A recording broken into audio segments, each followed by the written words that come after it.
As long as you're afraid, someone else will keep making decisions for you. The story begins with a humble shopkeeper named George, who opened a small incense shop in his town. He ran his store with genuine love and sincerity. George carefully selected pleasant-smelling incense sticks, arranged his shop with care, and always spoke gently to customers. His heartfelt attitude gradually drew attention from the townspeople. Within just a few weeks, the number of customers significantly increased, and so did his sales. George was happy and confident that he was on the right path. To attract more people, he put up a large signboard in front of the shop that read, "Fragrant incense sticks available in our shop."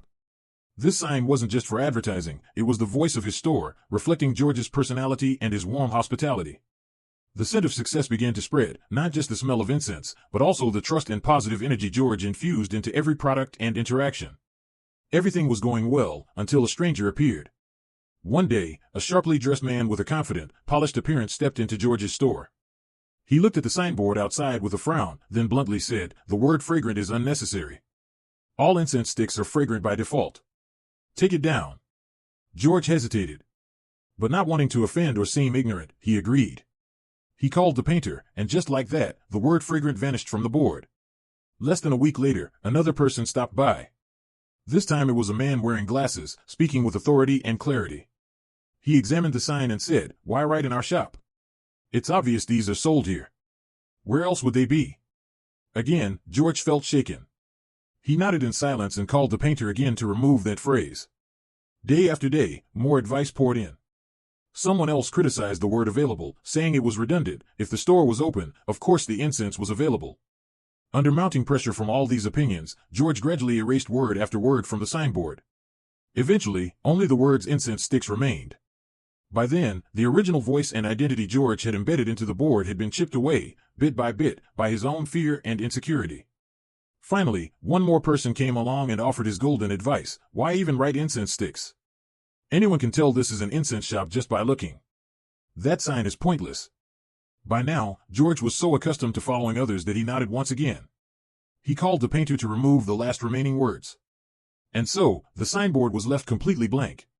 Time passed, and customers slowly stopped coming. The once inviting fragrance gave way to a heavy air filled with doubt and worry.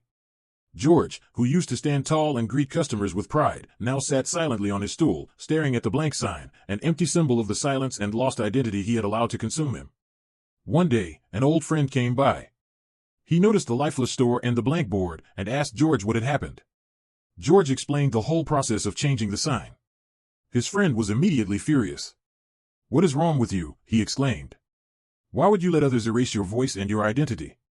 That sign was your voice, your dedication, your soul, and you allowed fear and outsiders to wipe it all away." Those words stirred something in George, something he had forgotten for a long time. After the conversation with his friend, George felt like he had awakened from a long sleep. Instead of feeling hurt, the sharp words had jolted him awake from the fear and doubt he had let guide his life for far too long. He realized that every word on that signboard wasn't just an advertisement, it was a reflection of who he was, of his passion, values, and dreams that he had poured his heart into. The very next morning, George called the painter back. This time, he listened to no one else.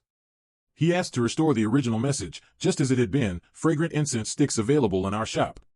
Each letter painted anew carried a renewed spirit, pride, and most importantly, his own voice. Before long, customers began returning. The soft fragrance once again filled the store, along with George's warm smile as he greeted every customer. But one thing had changed forever. This time, he no longer let every piece of advice shake his confidence. George had learned that not all advice is meant for him, and no one but himself should decide the path he walks. He had reclaimed his voice, and more importantly, the identity he had once allowed to fade away. From the moment he restored the original sign, George not only revived his business, but he also rediscovered himself. He realized that life is just like a shop, each of us is the owner, and our values, dreams, and beliefs are the signboard we place outside. If you keep trying to please everyone, each piece of advice will slowly erase the real parts of who you are. George understood that while advice can be valuable, not all advice is right for you. In the past, he accepted everyone's opinions because he feared judgment, feared being different, feared rejection.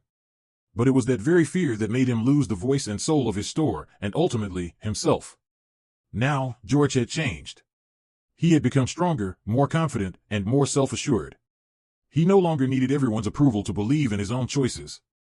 He understood that personal identity is sacred, and only when you live true to yourself can you be genuinely happy and successful. George was no longer the timid shopkeeper quietly staring at a blank sign. He had returned to being his true self, a kind, passionate store owner who knew exactly what he wanted.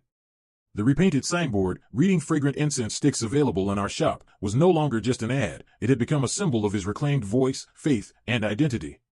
This story reminds us, if you let fear make your choices, you will live a life designed by others.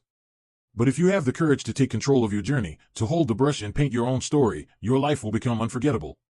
The world only truly remembers those who dare to live as their authentic selves. And you, only when you are truly you, can shine your brightest.